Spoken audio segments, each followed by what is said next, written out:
coming up. I'm utterly terrified at this point. A family from Utah fear for their lives in a crash landing. This is for real. We're going down. Whilst a holiday flight to Thailand ends in tragedy. I thought that the plane was going to explode. A tornado causes devastation at St. Louis Airport. This big black cloud just swirling above me. I don't want to be here.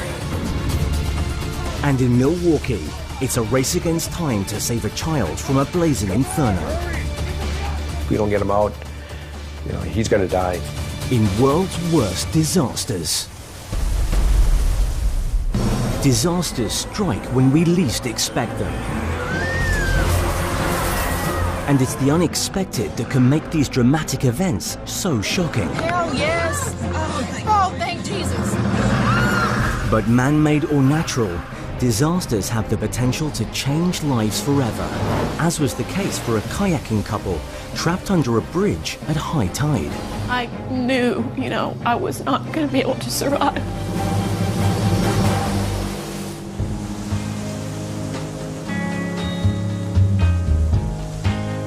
Dennis Riley and Sulina Thompson make the most of living in the Bay Area of Boston. It's just the most glorious thing about living in this beautiful place is to be on the water. Kayaking on a day like this was absolutely glorious. We had planned to go up the Weir River estuary to what we call West Corner. Along with a friend, Dennis and Sulina were kayaking with the current of the incoming tide. But whilst enjoying the scenery, all three kayakers got into trouble when they were sucked into the opening of a culvert, a pipe carrying water under a bridge. I didn't know whether I was going to die right then. The friend was rescued by a passing boat, but Sulina and Dennis weren't so lucky. And I ended up faced up against this post with the current pushing against me. And I just got sucked into the culvert. My heart sank. I thought, she's gone. Incredibly, Sulina managed to grab onto a water pipe before the current could drag her under. Dennis screamed to me, are you okay? And I said, yes, I can still hold on, but my head is getting closer to the top of the bridge, where I'm not going to be able to breathe. Called by passers-by, Fire Officer Jay King was among the first to arrive on the scene. It was chaotic. I saw Dennis, and he was screaming, my wife's drowning, my wife is drowning. Do something, please. I took my shoes off and dove in the water. I knew the current was going to take me inside the culvert, which it did. By sheer luck, I got right to her. She was in the back side of a 30-inch water main, trapped. A man pops out of the water, and he, in a deep voice, he says, I'm Jay King. I'm firefighter Jay King. Hold on tight or we're both gonna die. I just told her, do as I tell you, and we're gonna stay alive. More help arrived in the shape of Fire Captain Chris Russo. When I looked over the bridge, I saw people in the water. So what we did, we took an extension ladder and we put it down in the river. Lo and behold, somebody's lowering a ladder down the opening. I was thinking, stairway to heaven. When I get down, the first thing I have in front of me is I have one of the victims. I could see inside the culvert, and I could, talk to Jay and Sulina and ask them, what was going on, and tell them I was coming for them. Hold me back up halfway. Hold me up halfway. Halfway. I was having a hard time getting around the front of the ladder because the current had pulled my shorts down to my ankles, and my ankles were all tied up. Hey, right here with me. Rope, that rope for the loop. Finally, I just said, well, what? I could hear somebody above me, so I just reached my hand up like this, and somebody grabbed it and pulled me up. All right. Get you up. Get you up. You gotta let go. Grab my hand. Grab my hand. Grab me. One. Grab onto me. Grab onto me. Up. I didn't realize there were a lot of people there.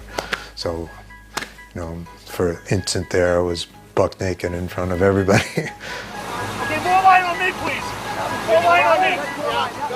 But Sulina and her rescuer Jay were still trapped under the bridge.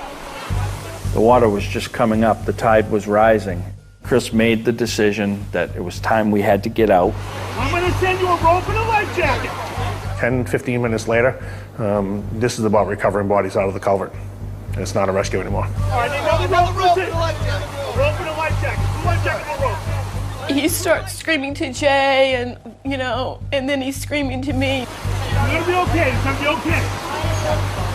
He floats back these life thing with the harness on it to be able to pull us out. I got one. I got one. I need this. How long is that? I need 35 feet. I need a loop. I wrapped the rope around her 5 times, and I tied it in a knot. And I explained to her what they were going to do. He said, I can't go with you because they can't pull us both out together. We had quite a bit of dialogue, me and Sulina, because she would not let go of the firefighter, and I couldn't pull them both out by hand.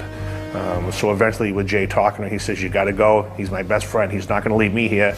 And then they just started pulling me. Okay, let's go. Stop pulling. Stop pulling.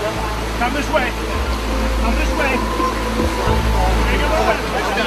And my head is going under the water, and I still think I'm going to drown.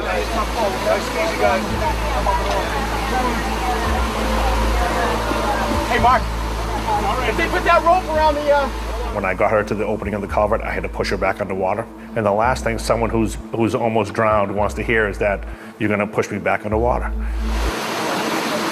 Yeah. I got her hand. Put your head up. Put your head up. Put your head up. Hold on right here. Put your head up. All right, I got a rope right here now. I'm going to pull it up. I'm going to pull her up here. Yeah, up to the shore if you can. Watch the boat. Push that boat back. With Dennis and Sulina both safe, attention turned to fireman Jay, still trapped under the bridge in the rising water. After she was gone, a feeling of being alone there, it isn't a great feeling. I don't care if you're a rescuer or not. Yeah, how are you doing? I'm good, brother. 2 minutes, okay? And I yelled to him, "Get me out of here." Ready? I got slack. Back up. With the tide still rising, a support boat helped with the final rescue. You're going to go on for 1 second. Go around the ladder. Go around the ladder. All right. We were able to secure Jay's rescue ropes to the boat. And then I worked with the captain on that little Zodiac boat, and he was able to back the boat out and help me pull Jay back out of the culvert. This sucks.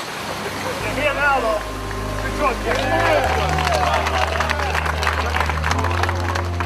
They were cheering, but it wasn't a good moment. It was a very daring rescue. And I think they were giving me, I don't know what, oxygen, something, to revive me. And I saw Jay, and I was like, wow. They got me into an ambulance. Jay came in, and I knew he was safe.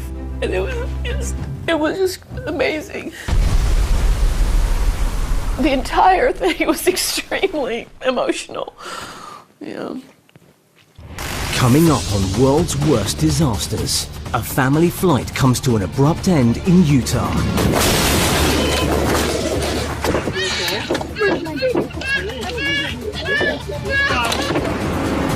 And a holiday flight to Thailand ends in tragedy. Insane that I just seen a plane crash.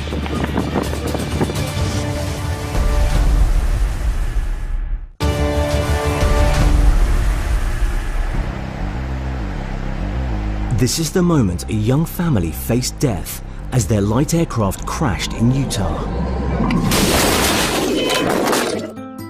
In February 2013, the Fielding family decided to take Mum, Cara, on a birthday flight over the Cache Valley.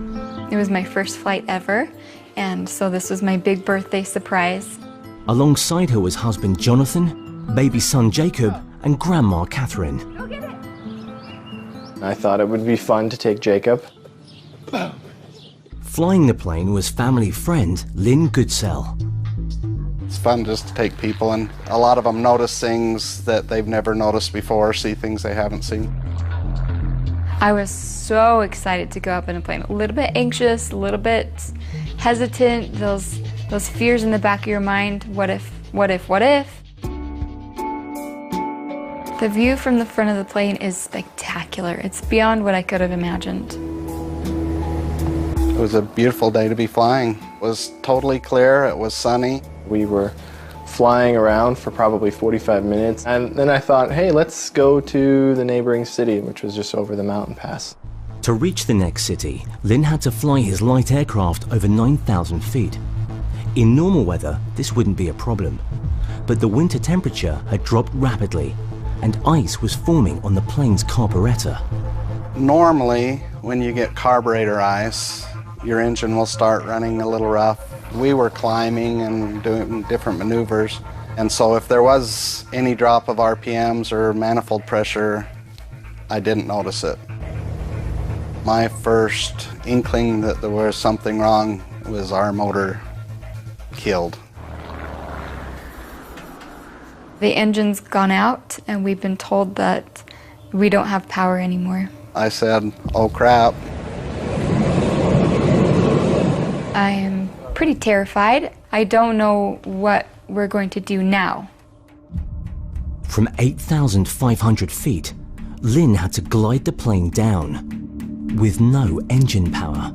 So I dropped the nose to get a glide rate of 70 miles an hour. That's the speed we can fly the furthest distance and still have complete control of the plane.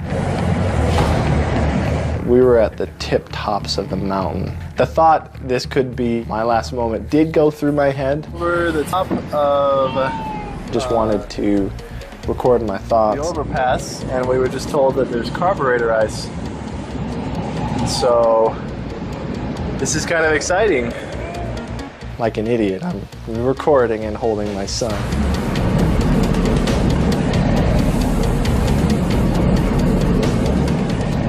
I'm thinking, oh my gosh, I have my son here. What if we crash? What if he dies? What if I die? What if any member of my family dies? That's when it really kind of sank in, like, oh, this is for real. We're going down. Jonathan tried to comfort his family. I'm not worried. I think we're gonna be just fine. But his cool bravado didn't completely hide his fears. I love my family. I know we're gonna be just fine. But this is kind of scary.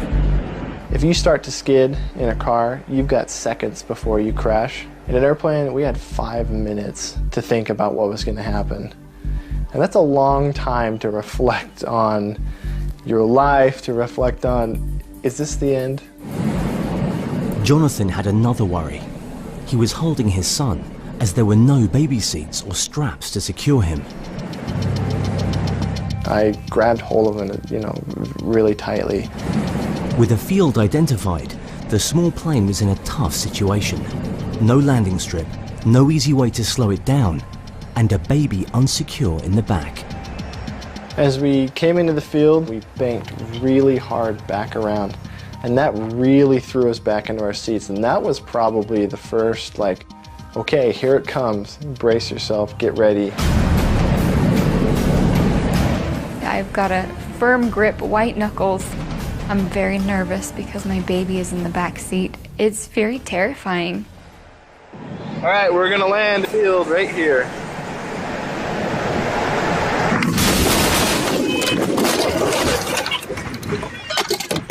Is everybody okay? Yeah. The first thing I hear when we're upside down is Jacob crying. Where's my baby?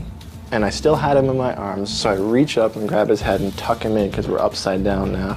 I unbuckled as quickly as I could. I didn't expect that.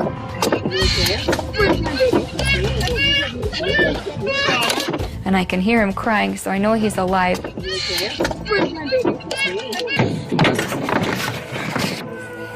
I don't let Jacob fall asleep until he's been checked out. Make sure that nothing is broken and he's gonna survive. And once that's been settled, he's all right, then I let him fall asleep. The moment we hit the ground, it's like an explosion. It's very loud, crunching metal. To me, it was...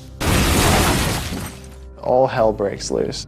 I'm being thrown around in my seat, like whiplash. We're upside down.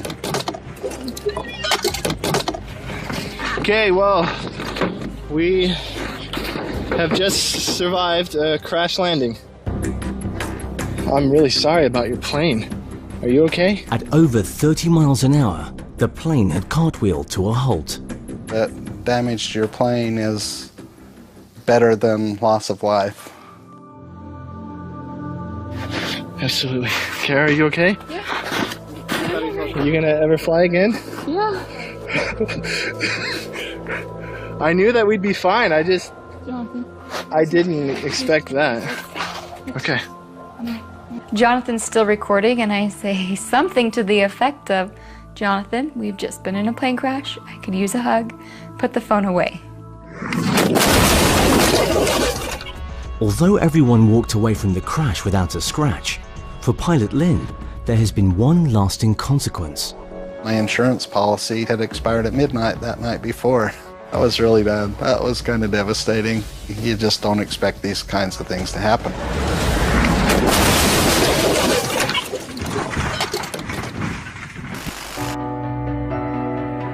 There are over 93,000 flights worldwide every day. Nearly every single one is uneventful. But this is the moment after an internal Thai flight went wrong. Insane that we actually had a plane crash. People died and lives were changed forever. Thailand, September 2007. Christopher Marken and Eric Neelan were on the holiday of a lifetime.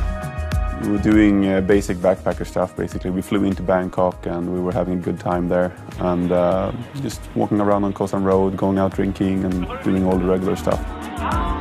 We went to see some historical sites, like the bridge over the River Kwai. After a couple of days in Bangkok, they decided to fly to southern Thailand. We decided to go to Phuket and we wanted some beach and some good times in the sun. I really want to go to the sun. But the boys don't touch down on the beach. There was a lot of turbulence on the way down. There was no warning of anything. I don't think I even realized that we were crashing. I thought it was just a heavy landing. The panel in front of on top of us fell down. When we were skidding on the runway, the plane just stopped suddenly. I just saw orange smoke. I just yelled, out, out, out. And he started to try to open the emergency door. I thought that the plane was going to explode. Their plane, with 130 passengers on board, had just smashed into an embankment next to Phuket's runway. Fortunately for the boys, they were sitting next to the emergency exit. Christopher tried to open the emergency door. And I remember I sort of panicked because I remember trying to help him, but I just realized I'm just going to make it worse. I was in such a hurry to get out, so I just opened the door and got out on the wing. And the wing itself was pretty wet, and I skidded off the wing and down in the ditch. It was pretty much a 2.5 meter fall. As flames and smoke engulfed the aircraft cabin, the boys watched on in horror.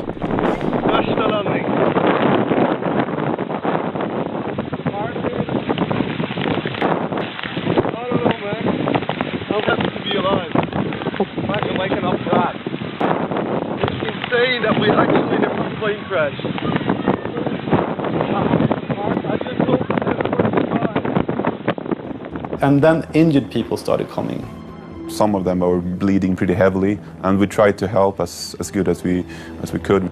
Keep down. Maybe 20 or 30 people had climbed out of the plane. Everyone was very shocked. No one realized what happened, so it was weird. The impact speed of the crash crumpled the cockpit instantly, killing the pilots and ripping a hole down the right side of the fuselage. I don't think we realized how bad it was until afterwards. We were actually seeing the left side of the plane, and that was the side of the plane that gotten the least injuries, because on the right side of the plane it's been ripped up pretty much from the emergency exit and all the way to the front, I think. Within 2 minutes, airport fire engines arrived and began putting out the fire. All survivors of the crash escaped through the emergency exit Christopher had opened. I think the fact that we managed to get the door open so fast, it probably saved some lives. 40 people survived, but 90 passengers were killed as a result of the crash. At the time, flying conditions were tough, but investigators found that the accident was solely down to pilot error. Insane that we actually did a plane crash. 2 days later, the boys returned to the airport to collect their belongings. We went into this big freight hangar, and that was really the first time I felt really bad, because I was walking into a hangar and it was 90 dead people. There were people all over the hangar trying to identify their relatives there. There were pictures of dead people, and there were bodies, and the people were really upset there. People left there to identify the dead, and we left with our luggage. That was not a good feeling. That was quite bad. Coming up on World's Worst Disasters, flash flooding in Colorado causes chaos. Like a rag doll just carried me down the canyon. Oh my God. And in Milwaukee, We need water! firefighting brothers risk their lives to rescue a child from a blazing car. There's a baby in there! If we don't get him out, he's going to die. Turn it up!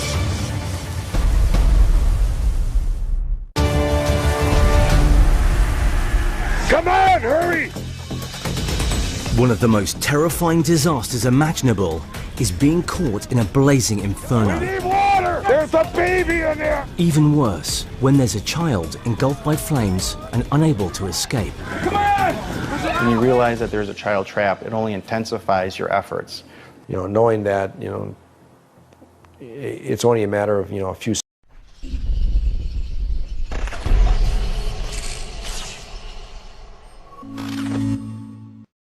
seconds. Come on, get the baby out! If we don't get him out, you know, he's going to die. Turn it up! We're ready for the hit! When there's fire in your blood, it's hard to fight tradition. Like their father before them, John and Joel Recklitz are both seasoned firefighters. I've been on the Milwaukee Fire Department for 24 years. And in our training and the experience that we've gained with the fire department, you know, it's always about trying to handle the task at hand. But it was in July 2009 that the brothers' firefighting skills were tested to the limit. It was a beautiful summer day here in Wisconsin. We were planning a little family barbecue with my brother, his family, and my family. We just literally popped open our bottles of beer, and John received a call from his wife, and very urgent, and I could tell instantly, just from the expression of John's face, that something was amiss. A car on fire, people trapped, please hurry.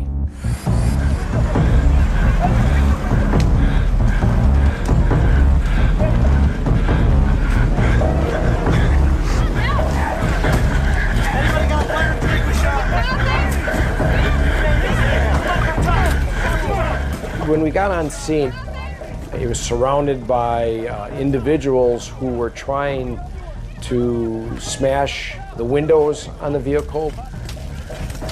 And I knew as soon as I saw that the situation wasn't good. Did someone call 911? People must be trapped, because when there's a fire, people scatter. We knew that whoever was trapped inside either did not have much time left or already had perished. Passers-by pull a 2-year-old baby from the burning car, and after smashing the windscreen open, the mother also escaped. But as the off-duty firefighters ran over to the wreck, her 4-year-old son was still trapped inside. We saw the child, he was frantically screaming. He was staring right at myself and my brother. at that moment, you know, there's definitely a bond, you know, that happened. The fact that, you know, he's alive and he's looking at you, you are going to do everything you possibly can. We need water! It's hot, you know, it's scary, but you put that aside. I took a big deep breath, tried to kind of clear my mind, and I made entry. Get in! It was very hot inside the vehicle. There's a lot of noise. You focus on him, and you know, he's a beautiful, you know, little boy, you know, blue eyes, and he's looking at you, but there's fire around him, and it was a very, you know, surreal event. In spite of this, adrenaline kicked in. The young child's in a booster seat, and when the car flipped over, it cinched the seatbelt in tight. I could not find the buckle release, and that was the only way we could get the child out. The off-duty firefighters were working with no breathing apparatus or protective clothing. You know, there was hot plastic that was dripping down from the roof. I received some second and third degree burns to my arms, and I realized that I wasn't making headway. All those factors become too much. So he backs out. As he backs out, I go in. I'm trying to get at the seatbelt. I can't get it. At that moment, I made the decision that this isn't going to work. We need a knife. Give me a knife! Get a knife! Come on!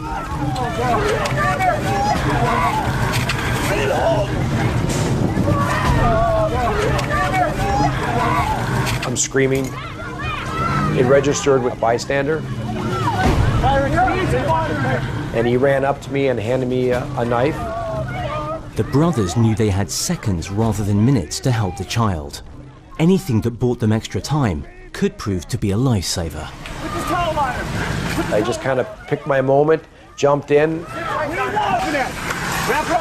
Come on, hurry! There was an off-duty police officer that was able to bring dry chemical extinguishers, which creates a big cloud of dust. So at that point, John was working in zero visibility. I really can't see anything. You can't breathe. The child went silent. And, you know, at that moment, you know, both Joel and I are thinking, you know, it's too late. We just lost the child. And then you hear him coughing again and crying again. And, you know, you just get that spark of energy that, you know, I got to do it right now.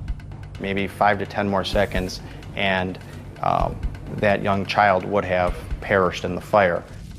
I had the knife in my right hand. I proceeded to cut the seatbelt. I felt for the child where his arms were. I kind of said a few words to God. I said, I hope this is it. And I grabbed him, and we both rolled out of the vehicle.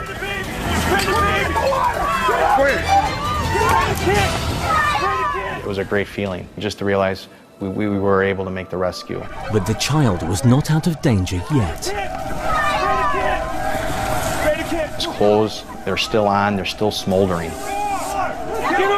A lady brought a garden hose to start the cooling process. He was breathing on his own, he was able to stand, and we were able to cool him off with the garden hose. I believe the whole scenario maybe took for us 2.5 minutes from the time we got the call to the time the fire truck arrived. It seemed like an eternity. Everything was in slow motion. Emergency services were on the scene shortly after and took over from John and Joel. The 4-year-old boy suffered third-degree burns to 30% of his body. But thanks to the heroic brothers, he had escaped with his life. We stayed in close contact, and I got to see some pictures of him and his recovery. He's doing remarkably very well. We were able to bring a child out of a situation where he was so close to dying. Got there in time. we were able to do our job and get him out. It's very sobering to think that your life can be taken in a few seconds and you can do nothing about it. Oh my God!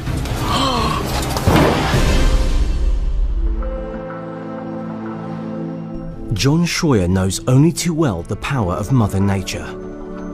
As a journalist, it's his job to report it. However, in March 2014, he ended up as the lead character in his own story. Journalists are not used to being in the limelight. We're used to being the interviewers. We're used to being behind the camera. We're not used to being necessarily in front of the camera and being the story and like telling our story. It's a very strange feeling, honestly. John lives and works in Colorado Springs. It's an area that's particularly vulnerable to mudslides and flash floods, which in the US claim the lives of 50 people every year. The problem has intensified in Colorado since a large swathe of Waldo Canyon was destroyed in 2012. There was a really serious wildfire in the foothills to the west of Colorado Springs, which lends itself now to massive flash flooding on the west side because there's no vegetation in certain parts of the hills to actually stop rainwater. On the afternoon of July the 10th, 2013, cameraman Ed Flanagan was at work, but keen to leave early because of severe weather warnings. They are very serious. When they issue a flash flood warning, that means a flash flood is imminent. It's going to happen somewhere close by. Meanwhile, John, who already knew of the warnings, was setting off to cover the unfolding story. So I started driving up west to a couple of spots where I knew that there were likely to be some flooding in different parts. And I was gonna, just get some footage because that's my job. That's what I'm supposed to do. Both John and Ed took Route 24, which runs along the base of Waldo Canyon. The rain has passed. It's just drizzling a little bit. The flash flood's not going to happen. No, the flash flood was yet to happen. It takes several minutes for the waters to make their way down the mountain passes and cause a flash flood. And so you may think you're okay, and you're not. John was oblivious to the fact that water was cascading onto the road. Ed, however, had seen what was happening and had pulled over to safety. All of a sudden, I see cars on the highway doing really strange things, turning in weird ways, and brake lights, and then I saw this huge black river heading toward me. Whoa! Woo! What is that? Holy crap! Holy moly crap! Whoa! That was crazy! The torrent of water was relentless, sweeping away everything in its path. And John was directly in the firing line. I couldn't see anything really, so initially I thought maybe there was a rock slide that was blocking the highway or something like that. So I pulled over and I was getting my camera ready actually to take some footage of whatever was going on, and that was right when the water hit me. As soon as it did, it just picked my car up and turned me around 180.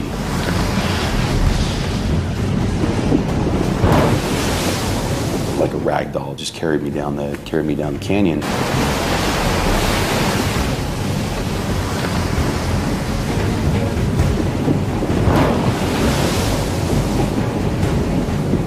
Oh my God.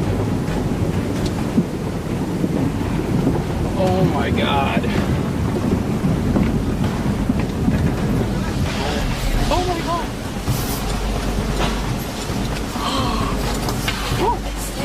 Other motorists could only watch as John was swept down the canyon towards the sheer drop of a ravine. It was jarring how quickly it happened and how incredibly powerful it was. Wow.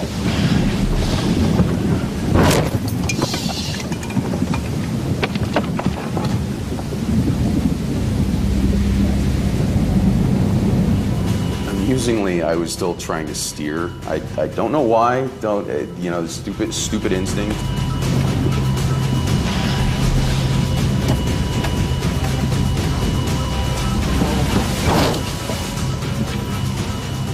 kind of tell that I have one hand on the camera and one hand on the steering wheel. Oh my God. My car is total. My car just got totaled. Several other cars were also carried down the canyon. I mean, they have no control at all. Tsunami. They have no control. It was just kind of surreal. It was really weird to have nature just turn your car into a raft with no oars, essentially. I mean, it was just unbelievable to me that that was actually happening, but it is a very serious situation. People lose their lives in flash floods all the time. I could have drowned if the floodwaters like got inside the car and, you know, just sank the car basically. Yeah, I could have drowned.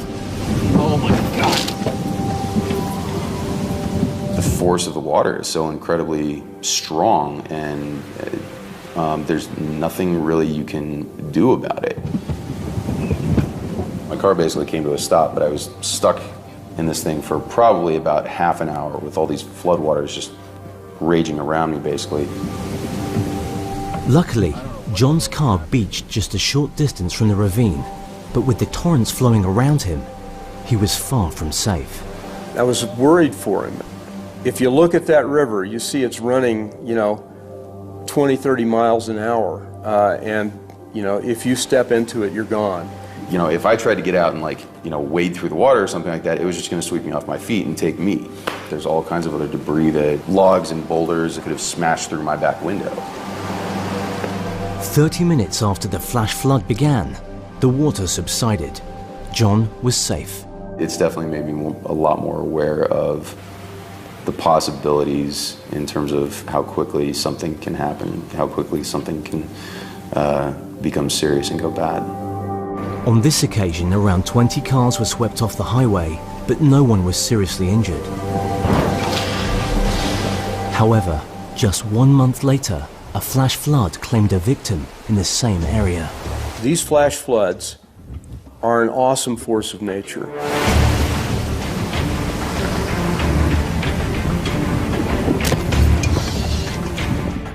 In fact, you know, insurance companies call it an act of God. It is amazing and powerful and to be respected. Oh my God. Wow, look at the plane. Coming up on World's Worst Disasters. Tornado terror. This big black cloud just swirling above me. At St. Louis Airport.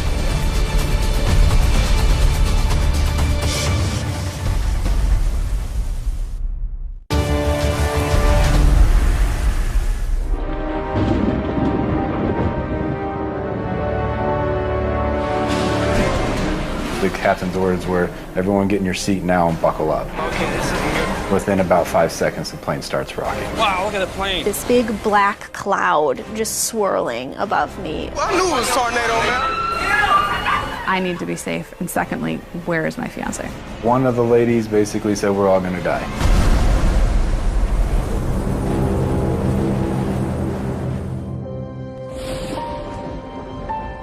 The evening of April the 22nd, 2011 was just like any other Friday night at St. Louis Airport, the largest in the state of Missouri. I was coming home from a work trip. There were storms coming in. It's usual. It happens all the time in St. Louis. We have, you know, massive thunderstorms, and in 30 minutes it's done and sunny out.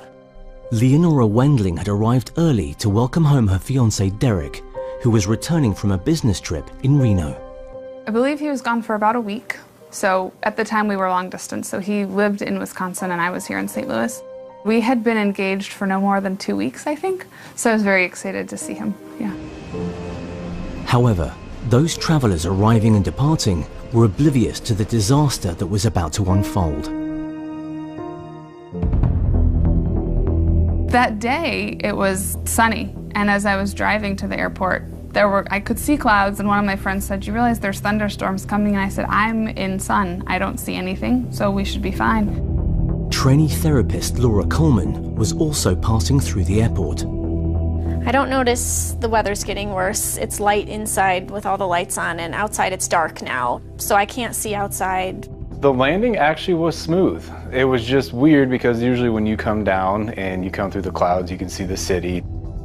I've been at the airport for about 30 minutes, and all of a sudden the sliding doors open, and I hear like a whoosh of air being pulled outside of the building, almost as if someone were to push all the wind out of you, that sound that it makes. And that was my cue that something isn't completely normal. 2 miles away, a severe weather system was developing.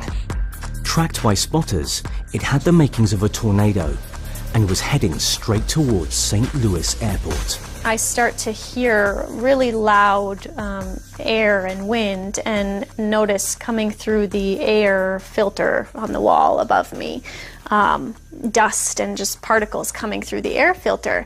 And so I think that's kind of weird. Oh, that was nice. The weather outside was nasty. It was raining a lot. It was very dark, lightning all around. Wow, I just saw that hit. We're just sitting there, and you could see the terminal, the gate, where we were. Every time the pilot was on that radio, it was the exact same wording. We'll get off here in 20 minutes, it should be clearing, the tower says we'll be there. It was always 20 minutes. And every time, you'd hear another groan from all of us on the plane. As his fiancée Leonora faced the tornado alone in the airport lounge, Derek was forced to stay on the plane. The captain's orders were, everyone get in your seat now and buckle up. Airport CCTV cameras captured the exact moment the tornado struck. Bam. And then bam, bam. And then they just go bam, bam, bam, bam, bam, bam, bam, one by one, all the windows. Wow.